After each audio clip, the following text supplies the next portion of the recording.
Zažíval som vrchol úspechu v podnikaní. Robil som veci, od ktorých som očakával, že ma urobia vplyvným človekom. To ma ničilo. Hľadala som pravdu, hľadala som lásku. Nevedela som, kde hľadať. To, čo som skúšala, mi nepomáhalo. Zvonku to vyzeralo, že mám všetko. Vo vnútri som si však pripadala úplne prázdna. Odkedy zomrel môj brat, cítil som prázdnotu v srdci. Skúšal som všeličo, ale ničím som ju nevedel zaplniť. Všetko muselo byť po mojom. Ostatných som považoval za neschopných, za ľudí, ktorí nevedia, čo robia. Otec ma opustil, keď som bola malá. Nevedela som odpustiť, mala som depresia, hnevala som sa, nikto ma nechápal. Teraz sa teším z každého momentu. Je jedno, či je dobrý alebo zlý. Žije sa mi oveľa lepšie.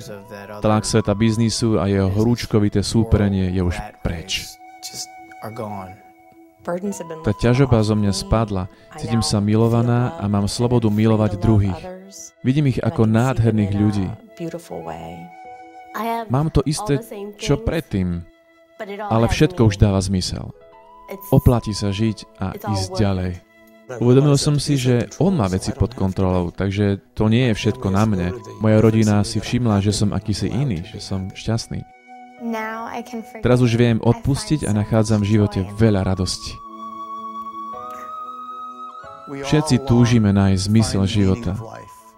Túžime nájsť miesto, kde budeme cítiť pokoj a radosť v našom živote. Všetko, po čom túži naše srdce, môžeme nájsť v Ježišovi. Objav Krista. 7 stretnutí, každý týždeň jedno. Máme spoločné jedlo, počúvame dôležité prednášky a potom sa rozdelíme do malých skupiniek, kde máme príležitosť sa rozprávať o tom, čo si myslíme o veciach, ktoré sme práve počuli. A v tom prostredí sme pozvaní hľadať odpoveď na hlboké otázky. Čo je život? Kde nájdem radosť, po ktorej naozaj túžim? Kde nájdem šťastie? Vedomie, že môj život má zmysel a cieľ. Neskôr počas tohto kurzu máme úžasnú príležitosť ísť na jednodňové duchovné cvičenia. Od vedomosti prechádzame k Ježišovi, k stretnutiu s ním, aby nám to zmenilo hlboko život. Objav Krista nám dáva možnosť pozvať ľudí stretnúť sa s Kristom, ktorý je odpoveďou na otázku zmyslu života.